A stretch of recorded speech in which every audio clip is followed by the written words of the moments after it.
Shalom semuanya. Selama kita diberkati Tuhan sepanjang minggu ini, mari kita lambaikan tangan kita. Mari kita lambaikan diri kita. Selamat beribadah. Selamat beribadah. Haleluya. Mari kita mulaikan ibadah kita. Mari kita angkat sebuah pujian. Mari kita katakan, Kau tetap Allah.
Engkau pakai kami dengan sangat luar biasa, Yesus. Kami sangat bersyukur Tuhan. Kami bisa memuji dan memuliakan nama saat ini itu semua karena anugerah-Mu Tuhan. Tidak kita lain Tuhan, kami hanya bisa bersyukur Tuhan semua berkat-Mu Tuhan. Karena Kau selalu memberkati kami Tuhan Yesus. Dalam nama-Mu kami telah berdoa dan mengucapkan syukur. Haleluya Yesus, haleluya, amin. Baik, saudara terima kasih dalam nama Tuhan. Masih ada sukacita memuji Tuhan? Dalam semangat masih ada memuji Tuhan ya? Amin. Kalau sebab itu mari kita memuji Tuhan. Mari kita katakan sekarang telah tiba. Haleluya.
selalu berkoordinasi dalam nama Tuhan sebelum kita memberikan persembahan kita yang terbaik bagi Tuhan. Mari kita berdoa yang dipimpin oleh Bapak kami. Mari kita berdoa. Bapa kami yang bertahta di kerajaan surga, hati kami melimpah dengan ucapan syukur Tuhan sebab Engkau baik dalam kehidupan kami. Engkau telah memimpin kami Tuhan sehingga kami boleh tiba di tempat ini dengan penuh sukacita untuk menyembah Engkau ya Bapa. Bapa surgawi, kami sebentar lagi akan mendengarkan sebagian dari firman-Mu yang akan serahkan hamba-Mu. Mari Tuhan Kau pakai hamba-Mu, urapi hamba-Mu Tuhan, supaya firman yang akan disampaikan hamba-Mu Tuhan menjadi firman yang kuat, firman yang berkuasa Tuhan, untuk menguatkan hati kami. Untuk itu ya Bapa, berfirmanlah Engkau, kami siap mendengarkan firman-Mu. Di dalam nama Tuhan Yesus, kami sudah berdoa dan mengucap syukur. Haleluya. Amin. Mari kita memberikan yang terbaik bagi Tuhan. Mari kita katakan suka-suka Tuhan. Haleluya Yesus.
Mari kita katakan musim akan selalu berganti dalam hidup kita.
Puji Tuhan.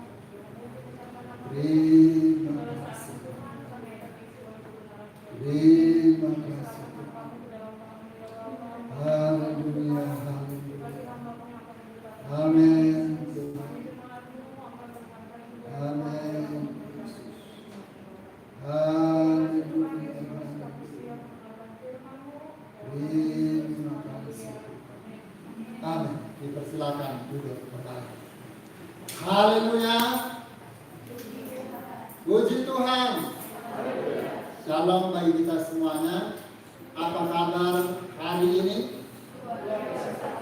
Sehat semuanya, amin. Damai hatinya, amin.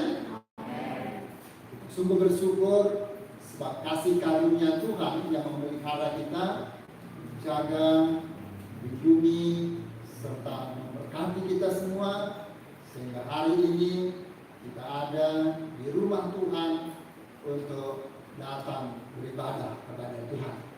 Pastikan kita semua dapat memberikan perhatian kita yang terbaik kepada firman Tuhan agar supaya firman Tuhan memberkati kita semuanya. Judul firman Tuhan pagi hari ini adalah kepada siapa Anda berpaling? Kepada siapa Anda berpaling? Kita baca bersama-sama dari Injil Yohanes pasal yang ke-6. Injil Yohanes pasal yang ke-6 ayat 66 sampai 71. Jika sudah menemukannya sama-sama katakan amin. Sekali lagi Injil Yohanes pasal 6 ayat 66 sampai 71. Jika sudah menemukannya sama-sama katakan amin. Sudah berkata amin, mari kita berdiri bersama-sama. Kita membaca ayat ini secara bergantian. Saya membaca ayat yang benar, kemudian semua sidang jemaat Tuhan membaca ayat yang ganjil. Saya akan memulai pembacaan firman Tuhan. Demikian firman Tuhan. Mulai dari waktu itu, banyak murid-muridnya mengundurkan diri dan tidak lagi mengikut dia.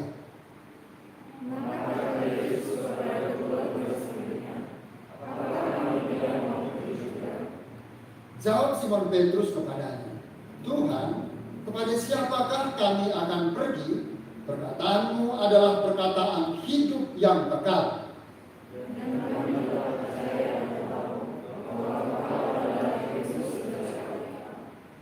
Jawab Yesus kepada mereka, bukankah aku sendiri yang telah memilih kamu yang 12 ini, namun seorang di antaramu adalah iblis.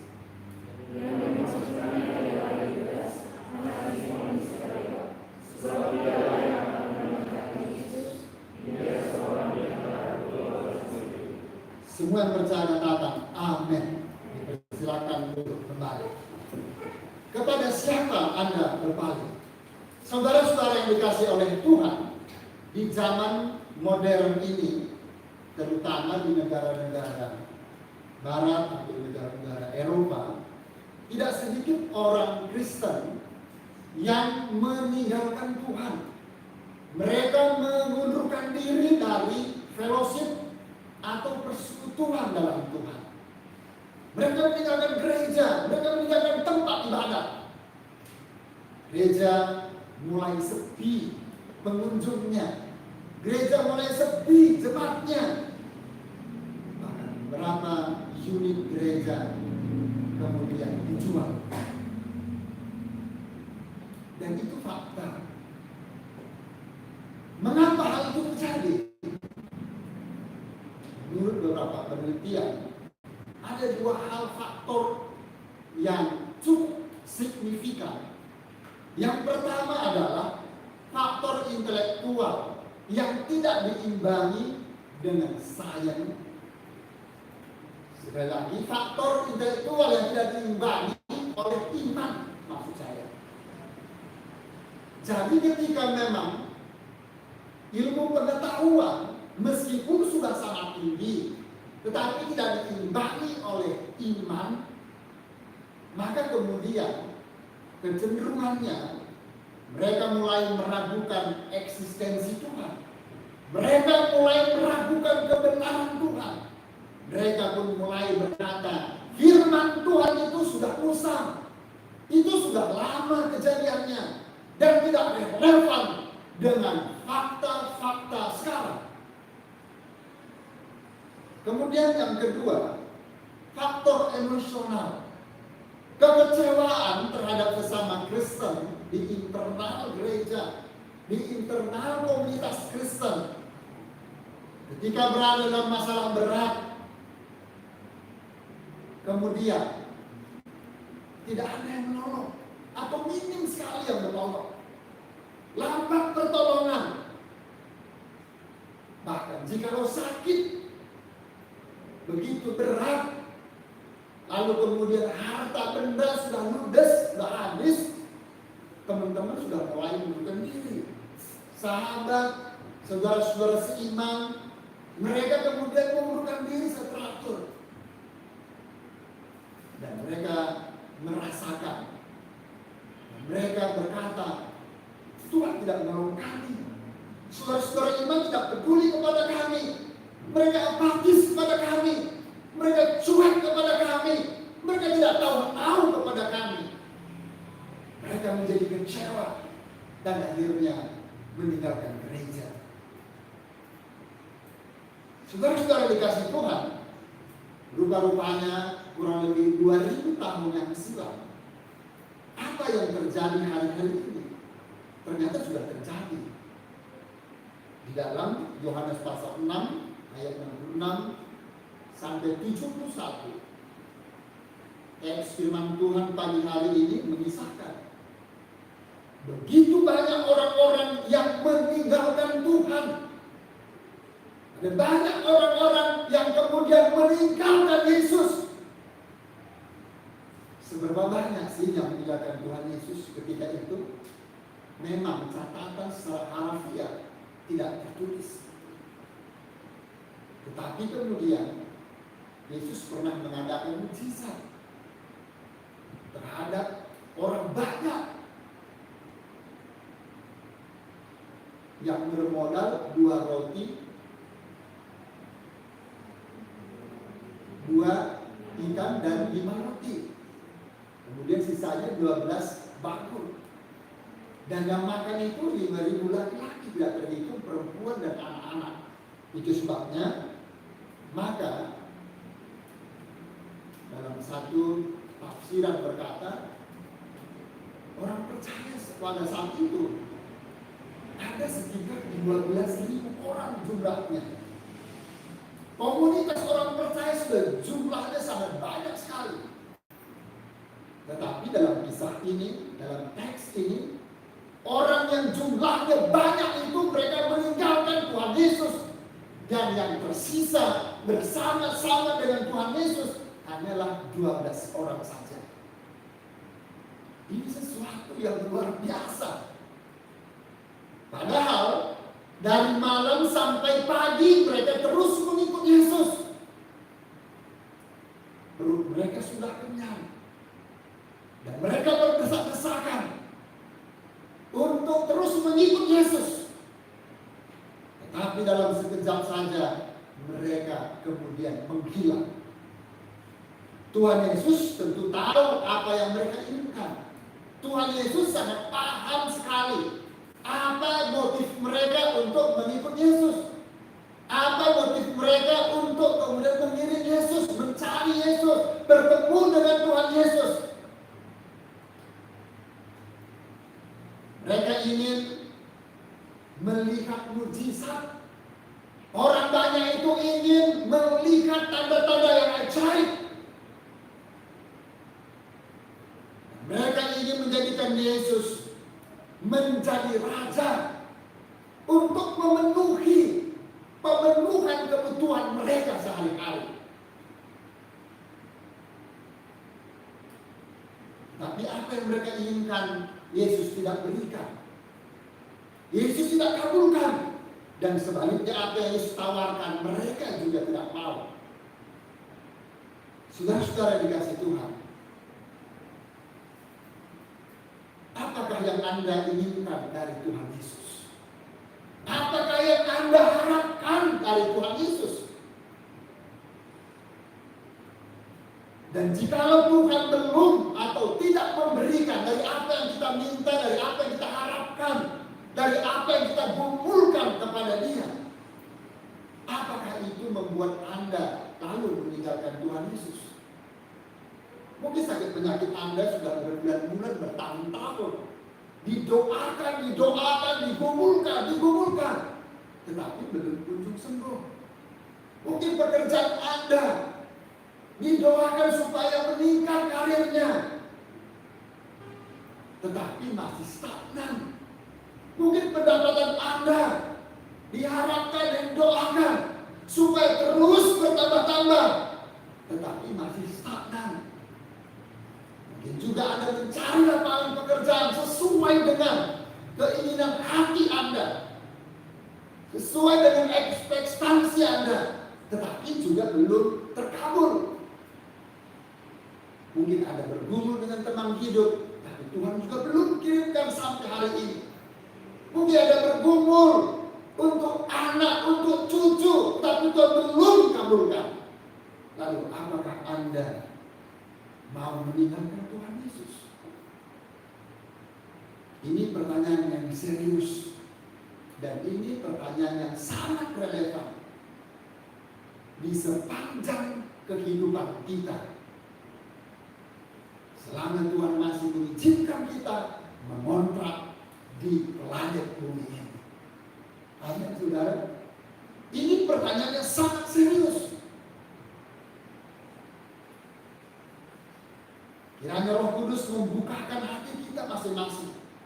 Kiranya Roh Kudus membukakan dan menerangi setiap hati kita masing-masing. Apakah kita tetap sungguh-sungguh ikut Yesus? Apakah kita tetap sungguh-sungguh setia kepada Tuhan? Apakah kita tetap sungguh-sungguh mencintai Tuhan di semua musim kehidupan kita? Tadi lirik lagu yang sudah kita nyanyikan, musim akan berganti, kasih Tuhan tetap abadi. Tetapi benarkah kita alami seperti itu? Benarkah kita rasakan seperti itu? Dan benarkah cinta kita kepada Tuhan tetap setia, tetap abadi? Itu menjadi koreksi bagi kita semuanya. Saudara-saudara, yang mengejutkan dari kisah ini adalah ada begitu banyak orang meninggalkan Tuhan Yesus. Sampai tinggal 12 orang saja. Tetapi Yesus seolah-olah tidak peduli dengan apa yang tengah terjadi. Dan bahkan Yesus pun menantang yang 12 orang itu dengan berkata dalam ayat 67, apakah kamu tidak mau pergi juga? Apakah kamu tidak mau pergi juga? Dan kalimat ini dialamatkan kepada 12 murid yang tersisa, yang tinggal menemani Tuhan Yesus Kristus. Sementara yang lain sudah tidak tahu lagi di mana ribanya. Jawaban Petrus sangat mengejutkan di dalam ayat 68 sampai 69 yang berkata, Tuhan, kepada siapakah kami akan pergi? Perkataanmu adalah perkataan hidup yang kekal, dan kami telah percaya dan tahu bahwa Engkau adalah yang kudus dari Allah. Sesuatu jawaban yang luar biasa yang disampaikan, yang direspon oleh Petrus terhadap pertanyaan Tuhan Yesus. Hal ini menunjukkan bahwa Simon Petrus benar-benar tidak kaget atas pertanyaan Tuhan Yesus kepada mereka, kepada murid-murid itu. Dia tidak shock, dia tidak kaget, saudara, dengan pertanyaan itu. Hal ini juga menunjukkan bahwa Petrus sudah pernah berpikir untuk meninggalkan Tuhan Yesus. sudah pernah berpikir Petrus hidup bersama Yesus mungkin hanya sekitar 3,5 tahun dan mendengar pengajaran Yesus secara langsung dan melihat dengan mata kepala perkara-perkara supranatural yang Yesus kerjakan di depan mata mereka. Lihat mujizat dan tanda dengan mata dan telinganya sendiri. Petrus merasakan dan mengalami kasih Kristus yang begitu luar biasa dan nyata yang mereka saksikan sendiri. Tapi dia pun sempat berpikir untuk meninggalkan Kristus. Dari mana kita tahu seperti itu? Karena perjalanan selanjutnya ketika Yesus ditangkap dan dieksekusi mati di kayu salib, Petrus menyangkal Yesus sampai 3 kali.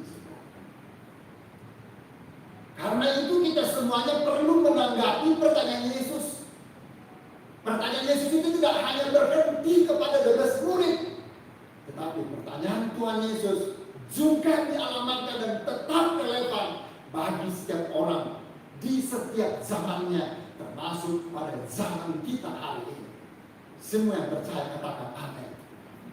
Amin, saudara. Pertanyaannya, kepada siapa Anda berpaling? Lalu Petrus mewakili ke-11 rekannya. Pertama dia katakan, Tuhan, kepada siapakah kami akan pergi? Tuhan, kepada siapakah kami akan pergi? Petrus tidak menemukan alternatif yang lain. Petrus tidak ada jawaban yang lain. Mereka sudah mempertimbangkan, Petrus dan teman-teman, pro dan kontrasnya akan jawaban-jawaban yang muncul dalam benak hati mereka. Dan juga plus minusnya dari setiap jawaban dari antara mereka. Mereka sudah mempertimbangkan itu. Dan tidak ada alternatif yang lain. Selain daripada pergi kepada Yesus, selain daripada berpaling kepada Tuhan Yesus, itu satu-satunya alternatif dan jawaban yang tepat. Dan tidak ada yang lain. Apapun yang terjadi, bagaimanapun keadaannya, bagaimanapun musimnya, pilihan Petrus dan teman-teman di sini tetap berpaling kepada Tuhan Yesus Kristus. Walaupun nanti Tuhan Yesus kemudian mengkonfirmasi bahwa ada satu di antara mereka, di antara 12 orang itu, yang benar-benar meninggalkan Tuhan Yesus, yakni Yudas Iskariot. Namun kemudian dominan mereka tetap berpaling kepada Tuhan Yesus. Hal yang sama, saudara. Meskipun kisah ini sudah berlalu 2000 tahun yang silam, kita yang hidup hari ini juga diperhadapkan dengan tantangan, kesulitan. Seiring musim berganti, tantangan, kesulitan, ujian dalam kehidupan kita, maka terus Tuhan kerjakan, Tuhan terus izinkan terjadi. Apakah kita tetap setia kepada Tuhan? Apakah kita tetap berpaling kepada Tuhan atau kepada yang lain? Dan ini menjadi ujian bagi setiap kita. Jadi kita tidak heran lagi kenapa orang kemudian tidak akan beribadah, tidak lagi setia kepada Tuhan, tidak lagi mau berkorban kepada Tuhan, tidak lagi mau melayani Tuhan, tidak lagi mau bersaksi kepada Tuhan, karena sudah berpaling kepada hal yang lain dan tidak lagi berpaling kepada Tuhan Yesus. Saudara-saudara dikasih Tuhan, mari kita belajar bersama-sama agar supaya apa yang disampaikan Rasul Petrus dan teman-teman, kita juga sebenarnya layak memperkatakan yang sama dengan berkata, Tuhan, kepada siapakah kami akan pergi?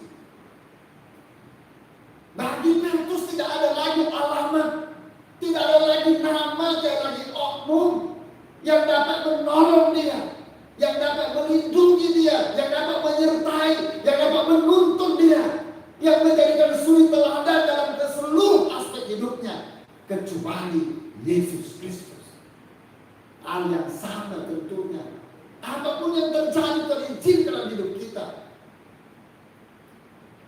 tentang sakit penyakit, tentang masalah, tentang beban berat, tentang ujian, tentang kesibukan, tentang karir, tentang pekerjaan, mari kita tetap berpaling kepada Tuhan Yesus.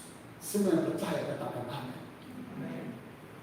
Katakan kepada teman sebelah kiri kanan muka belakang, apapun yang terjadi tetap berpaling kepada Tuhan Yesus. Yang keras suaranya saudara, coba. Amin saudara. Kita tetap berpaling kepada Tuhan Yesus. Mengapa kita berpaling kepada Tuhan Yesus? Karena pengalaman 3,5 tahun dari para murid di sini, Petrus dan teman-teman, mereka sudah merasakan kebaikan Tuhan, pertolongan Tuhan, belas kasihan Tuhan, kemurahan Tuhan. Lebih dari itu, keselamatan yang dari Tuhan. Tidak ada yang bisa menggantikannya selain di dalam Tuhan Yesus Kristus. Amin saudara. Kepada siapa Anda berpaling? Hanya Tuhan Yesus yang memiliki firman dan memberikan hidup yang kekal. Petrus tahu hidup dia penuh dosa, dan upah dosa itu adalah maut atau kematian atau kebinasaan. Dia tahu orang yang mati membutuhkan kehidupan. Itu sebabnya dia menemukan kehidupan itu hanya ada dalam Yesus. Dia menemukan pengampunan itu hanya ada di dalam Yesus Kristus. Itu sebabnya dia tidak mau berpaling kepada yang lain, tetapi tetap berpaling kepada Tuhan Yesus Kristus. Kemudian berikutnya masih dalam ayat yang ke-68, jawaban Petrus mewakili ke-11 rekannya dengan berkata, perkataanmu adalah perkataan hidup yang kekal. Perkataanmu adalah perkataan hidup yang kekal. Ayat yang ke-68.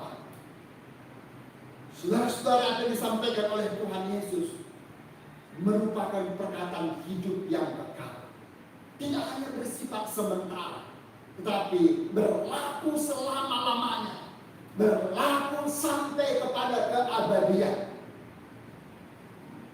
Dan setiap perkataan yang keluar daripada mulut Yesus itu merupakan firman Tuhan, ya dan amin, yang kekal sifatnya. Dan sebab itu hanya Tuhan Yesus yang memiliki firman dan memberikan hidup yang kekal. Dan kita umumnya mencari yang sementara, yang bersifat fana, yang bisa kita dapatkan di dalam dunia ini, bukan? Jarang dari kita yang mencari Yesus untuk bersifat kekal. Perkara-perkara surgawi, jarang kita utamakan tentang itu. Umumnya kita berdoa, dan dalam doa atau konten doa kita itu biasanya tentang kesehatan kita, kesuksesan kita, tentang pekerjaan, tentang karir, tentang masa depan kita. Semuanya yang bersifat sementara. Jarang kita mendoakan atau mengumumkan perkara-perkara yang bersifat keabadian, perkara-perkara surgawi.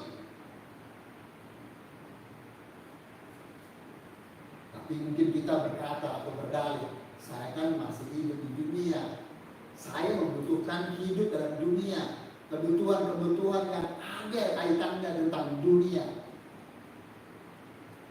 Ya betul, kita memang masih hidup dalam dunia. Tetapi sementara kita hidup dalam dunia, bukan berarti kita melalaikan perkara-perkara surgawi.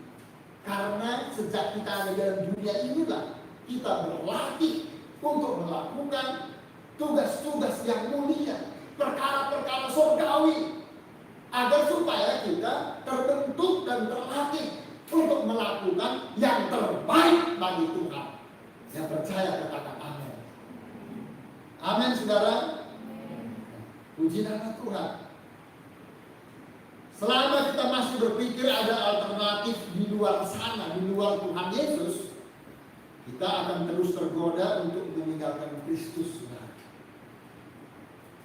Kalau direnungkan, selama kita masih berpikir bahwa ada alternatif lain di luar sana, di luar Yesus Kristus, maka selama itu juga kita pasti tergoda untuk meninggalkan Yesus Kristus. Contohnya apa? Misalnya saja, jika Anda tergoda tentang jabatan dalam pekerjaan, dengan catatan jikalau Anda memiliki jabatan A, jabatan B, syaratnya cuma satu. Anda harus berpaling kepada ilah lain, meninggalkan Tuhan Yesus. Jikalau Anda mau mendapatkan pekerjaan yang sangat strategis dengan pendapatan yang begitu tinggi, syaratnya cuma satu. Anda harus berpaling dari Yesus Kristus. Jikalau Anda mau mendapatkan teman hidup yang tampan, yang cantik, syaratnya cuma satu. Anda harus berpaling dari Yesus Kristus. Sedangkan ketika diperhadapkan dengan konten-konten ujian seperti itu, maka tidak sedikit orang kemudian berpaling dari Tuhan Yesus. Itu sebabnya jangan kita kaget dan shock. Loh, dulu si A itu kan temanku sekolah minggu, temanku remaja, temanku pemuda, temanku melayani, teman diskon, teman berdoa, teman berpuasa. Tetapi sekarang sudah berpaling dari Yesus Kristus. Mengapa, saudara? Karena dia menerima tawaran bahwa ada alternatif lain di luar daripada Tuhan Yesus. Betul, memang Anda bisa saja mendapatkan jodoh, mungkin yang tampan, laki-laki yang tampan, perempuan yang cantik, pekerjaan yang baik, yang strategis, pendapatan yang tinggi, mungkin rumah yang mewah, mobil yang bagus, mobil yang mewah. Mungkin saja Anda mendapatkan properti yang jumlah nilainya sangat tinggi. Tetapi pertanyaannya, kepada siapakah Anda berpaling? Kepada siapakah Anda berpaling? Jikalau itu berpaling dari Yesus, sebenarnya Anda harus berani untuk menolaknya. Karena walaupun Anda memiliki, katakanlah segala-galanya, tetapi satu hal tidak mungkin Anda miliki jikalau tidak berpaling kepada Yesus Kristus, yakni keselamatan yang kekal, yakni keselamatan yang abadi di dalam Yesus Kristus. Sebab tidak ada nama lain yang olehnya kita dikaruniakan keselamatan selain di dalam nama Tuhan Yesus Kristus. Yang percaya katakan amin. Amin, saudara. Itu sebabnya kita harus camkan dengan baik. Kita harus renungkan dengan baik. Kita harus pegang firman Tuhan dengan baik dan erat. Bahwa jangan pernah Anda tergoda oleh tawaran apapun, jikalau itu menuntut untuk Anda berpaling dari Yesus Kristus. Kapanpun waktunya, dimanapun Anda berada, kemanapun Anda pergi. Ingat baik-baik pesan firman Tuhan. Bahwa 2000 tahun yang lalu banyak orang meninggalkan Tuhan Yesus. Mungkin kita seperti murid-murid yang meninggalkan Tuhan Yesus itu kecewa. Mereka itu kecewa karena Tuhan Yesus tidak mau dijadikan mereka menjadi raja atas mereka, untuk memenuhi seluruh kebutuhan mereka, untuk membebaskan bangsa mereka yang tengah terjajah oleh bangsa Romawi pada saat itu. Tuhan Yesus tidak memenuhi kebutuhan mereka. Tuhan Yesus tidak mengabulkan permintaan mereka. Mereka kemudian menjadi kecewa, lalu kemudian meninggalkan Tuhan Yesus. Saudara-saudara dikasih Tuhan, mungkin kita kecewa dengan gereja, mungkin juga ada pernah kecewa dengan gembala, mungkin juga ada pernah kecewa dengan sesama anak Tuhan, sesama saudara iman. Kecewa itu sebenarnya dalam batasan kewajaran, karena kita masih manusia, belum ada yang sempurna di antara kita. Tetapi percayalah, meskipun kita pernah kecewa, tetapi janganlah sempat meninggalkan Tuhan Yesus sebagai Tuhan dan Juru Selamat kita. Amin, saudara. Amin. Jangan pernah sempat kiranya Tuhan jauhkan. Kemudian yang ketiga, jawaban daripada Petrus mewakili ke-11 muridnya. Ayat yang ke-69. Dan kami telah percaya dan tahu bahwa engkau adalah yang kudus dari Allah. Ini sesuatu yang luar biasa. Ternyata perkenalan Rasul Petrus dan teman-teman terhadap eksistensi Yesus itu sudah sangat mendalam, saudara. Itu sebabnya dia berkata, dan kami telah percaya dan tahu. Percaya dan tahu. Percaya itu berkaitan dengan hati, tahu berkaitan dengan pikirannya, saudara. Jadi lengkap. Iman dan sains itu menjadi seimbang, berjalan beriringan, tidak boleh sendiri-sendiri. Dan kami telah percaya dan tahu bahwa engkau adalah yang kudus dari Allah. Mengapa hanya Yesus yang dapat memberikan hidup yang kekal? Karena ialah yang kudus dari Allah. Sebutan ini juga tertulis dalam Markus pasal 1 ayat 24. Mungkin kita pernah melihat dengan mata kepala sendiri, ada orang-orang yang meninggalkan Yesus. Mungkin itu di internal keluarga kita, tanpa ada maksud untuk menuduh bapak ibu saudara. Saya beberapa kali sudah melihat dengan mata kepala saudara-saudara seiman meninggalkan Tuhan Yesus. Dan itu terjadi, termasuk juga dari jemaat Gereja ini. Dan bahkan juga di zaman modern ini, mengikut Yesus, menurut anggapan beberapa orang, itu bukan lagi populer. Itu bukan lagi pilihan. Itu bukan lagi prioritas. Tetapi alternatif.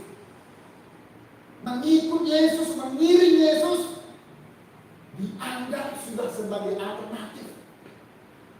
Mengapa saya katakan sebagai alternatif? Coba perhatikan kita dengan baik. Ketika orang bertanya, ayo, kemana kamu minggu kemarin? Kenapa kamu gak beribadah? Oh, maaf ya, aku belanja kebutuhan rumah tangga, belanja bulanan. Besok saya datang ya. Atau kita berkata, ayo kita beribadah besok. Dan berapa banyak orang kemudian menjawabnya, aduh maaf, saya tidak bisa, saya arisan, saya bepergian, saya melakukan ini itu, melakukan tugas A, tugas B, tugas C, dan banyak lagi. Dan kalau kita telusuri, benar memang dia arisan, dia berbelanja, dia shopping, dia melakukan tugas kerja. Benar melakukan itu, saudara. Dan memang tidak berbohong. Maka ada yang berkata, aku capek, aku lelah, aku mau istirahat, aku mau tidur. Dan benar memang dia capek, dia lelah, dia istirahat. Dan ada lagi berkata, aku malas. Benar memang dia malas. Dan dia tinggal di rumah, dia bersenang-senang tinggal di rumah. Saudara, dari banyak alasan ini, sebenarnya tanpa dia sadari bahwa mengikut Yesus, beribadah kepada Tuhan, itu alternatif, bukan pilihan utama, bukan skala prioritas, tapi alternatif. Jika aku mood, jika aku sehat, jika aku senang, jika aku senggang, aku datang kepada Tuhan. Tapi jika tidak, bagaimana? Itu alternatif, saudara. Sadar atau tidak sadar, ternyata begitu banyak orang percaya datang mengiring Tuhan, datang mengikut Tuhan, bahkan datang melayani Tuhan sebagai alternatif, bukan pilihan utama.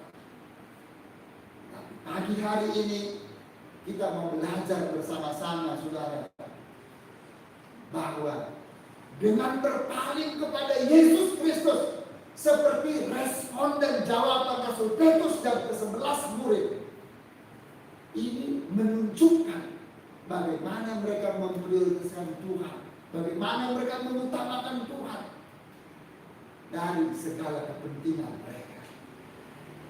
Dan itu merupakan ciri orang yang mengasihi Tuhan secara sejati. Ini ciri murid sejati yang sungguh-sungguh mencintai Tuhannya selama dia dikaruniakan hidup di dalam dunia. Nah, saudara-saudara yang kasih Tuhan, seperti orang banyak yang sudah kita pelajari pada pagi hari ini, apakah kita layak mengikut Yesus? Di sini ada 3 pilihan, ada 3 opsi. Yang pertama, seperti orang banyak meninggalkan Tuhan Yesus karena tidak terpenuhi dengan selera, dengan harapan, dengan permintaan mereka. Mereka kemudian angkat kaki dan meninggalkan Tuhan Yesus. Kita juga berpotensi melakukan yang sama seperti orang banyak. Berapa banyak saudara-saudara kita yang kemudian meninggalkan Tuhan Yesus hanya karena dia kecewa dengan saudara seiman, hanya karena dia kecewa dengan Bapak Gembala, lalu kemudian meninggalkan Tuhan. Dia berpaling kepada Allah lain. Sama seperti murid-murid ini yang meninggalkan Tuhan Yesus, yang mengundurkan diri dari Tuhan Yesus. Kita bisa dan mungkin bisa mendapatkan apa yang kita impikan di sana ketika kita berpaling dari Tuhan Yesus. Tapi percayalah, meskipun kita bisa mendapatkan, menerima sesuai dengan harapan, sesuai dengan keinginan kita di sana, di luar dari Yesus, tapi percayalah, keselamatan yang kekal tidak mungkin kita dapatkan di luar dari Yesus Kristus. Yang percaya katakan amin. Berikutnya, John Calvin pernah berkata, saudara, dia katakan begini: as soon as they have gone away from Christ, nothing remains for them but death wherever they go. Artinya, segera setelah mereka pergi dari Kristus, tidak ada yang tersisa bagi mereka selain kematian. Kemanapun mereka pergi, tidak ada yang mereka dapatkan selain dari kematian. Jika mereka pergi meninggalkan Kristus, tidak ada yang mereka dapatkan selain hanya kematian. Mengapa? Karena ketika mereka meninggalkan Yesus Kristus, meskipun mereka menerima apa yang mereka harapkan, apa yang mereka inginkan, tapi semuanya ternyata bersifat sementara. Dan hanya keselamatan yang kekal yang bersifat abadi. Kemudian berikutnya, kita bisa seperti Yudas, seperti disampaikan Tuhan Yesus tadi, bertahan mengikut Yesus sampai harus memilih, sampai waktunya harus memilih. Memilih apa? Yesus atau uang? Betul saudara? Betul? Betul? Yudas itu diperhadapkan dengan dua hal. Tetap mengikut Yesus atau uang. Dan kita semua sudah tahu apa pilihan Yudas. Apa pilihan Yudas? Yesus atau uang? Apa pilihan Yudas? Yesus atau uang? Sama-sama katakan, Yesus atau uang? Uang, saudara. Itu pilihan Yudas. Dan akhirnya dengan uang itu mati sendiri dia. Dia bunuh diri karena menyesal tanpa pertobatan, menyesal tanpa berpaling lagi kepada Tuhan. Dengan uang itu 30 keping perak yang bisa membeli ladang, membeli tanah, tapi dia menyesal. Dia sudah menjual orang yang kudus dari Allah, yaitu Yesus Kristus. Dia menyesal, tapi tidak sampai bertobat, tidak sampai berpaling lagi kepada Tuhan. Yesus atau uang. Kemudian kita juga bisa mengikuti jejak Simon Petrus dan ke-11 murid lainnya. Kita mungkin tidak mengerti Yesus secara sempurna. Jujur kita berkata, kita belum mengenal Yesus secara sempurna. Kebaikannya, kemurahannya, pertolongannya, pengampunannya, secara sempurna kita belum mengenalnya. Itu sebabnya kita terus belajar untuk mengenalnya. Melalui apa? Melalui firman Tuhan. Melalui apa? Melalui doa kita setiap hari. Melalui apa? Latihan ibadah kita. Kita terus belajar mengenalnya. Sampai kita bisa mengenal dia. Dengan memandang muka dengan muka di kerajaan surga yang kekal. Saudara-saudara yang dikasihi oleh Tuhan, mungkin juga kita pernah kecewa. Mungkin kita tidak mendapatkan apa yang kita inginkan dalam hidup kita. Mungkin doa kita belum dijawab oleh Tuhan. Mungkin sakit penyakit kita belum disembuhkan oleh Tuhan. Dan ada banyak kemungkinan yang belum terrealisasi dalam perjalanan hidup kita. Tetapi meskipun demikian, sama seperti Petrus berkata, Tuhan, kepada siapa lagi kami berpaling? Kepada siapa kami pergi? Mereka tidak menemukan alternatif. Mereka tidak menemukan orang yang lain. Mereka tidak menemukan figur, tidak menemukan oknum, tidak menemukan ilah-ilah yang lain. Yang olehnya mereka sudah diselamatkan. Selain daripada Yesus Kristus. Itu sebabnya saudara, sama seperti Rasul Petrus berkata, kemana kami harus pergi? Tuhan, kemana kami harus pergi? Dan dia tetap berpaling kepada Tuhan Yesus Kristus. Betul memang. Bahkan dia juga pernah berdosa di hadapan Tuhan. Dia menyangkal Yesus 3 kali. Tapi ingat teks selanjutnya, perjalanan Petrus berikutnya. Petrus sadar, Petrus bertobat, Petrus sudah berpaling lagi kepada Tuhan. Dan Tuhan pakai hidupnya dengan luar biasa, dengan dahsyat, menjadi alat Tuhan, memberitakan firman Tuhan, memberitakan Kristus Yesus sebagai Tuhan dan Juru Selamat. Sehingga melalui kehidupan dan pelayanan Rasul Petrus, banyak jiwa yang dimenangkan, banyak jiwa yang diselamatkan, banyak jiwa yang menerima kabar baik, damai sejahtera yang berasal daripada Tuhan. Kiranya kita menjadikan firman Tuhan ini tetap menjadi pegangan teguh dengan berkata, Tuhan, kemana lagi kami pergi? Kita tetap berpaling kepada Tuhan Yesus. Tuhan Yesus memberkati kita. Mari kita berdoa bersama-sama. Tuhan Yesus, Gembala kami yang baik, kami mengucap syukur buat firman. Firman yang hidup, firman-Mu yang menuntun kami kepada jalan yang benar. Firman-Mu juga mengoreksi kami, memperbaiki tingkah laku kami. Dan firman-Mu menuntun kami di sepanjang hidup kami. Kemanakah kami harus pergi? Kemanakah kami harus berpaling? Kami tentu binasa jikalau kami berpaling kepada Allah-Allah yang baik. Mampukan kami untuk tetap berpaling kepada Tuhan Yesus Kristus.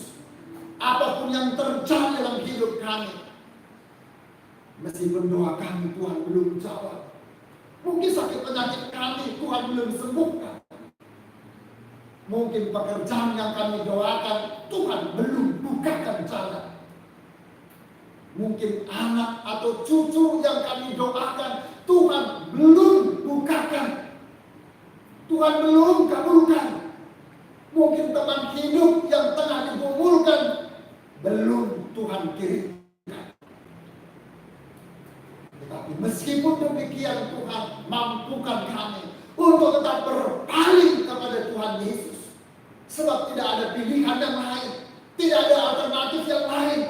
Karena di luar Yesus kami beroleh kebinasaan, tetapi di dalam Yesus Kristus kami beroleh kehidupan yang kekal. Mohon Allah Roh Kudus terus berbicara kepada kami, teguhkan firman-Mu dan menteraikan, supaya menjadi rema, menjadi berkat bagi kami semua. Pakai dan mampukan kami hidup dan berjalan pada track dalam firman-Mu, serta menjadi pelaku firman Tuhan. Terima kasih Bapak dan Saudara, demi nama Tuhan Yesus kami sudah berdoa. Terima berkat firman Tuhan. Sama-sama katakan amin. Tuhan Yesus memberkati. Selanjutnya saya serahkan kepada Saudara.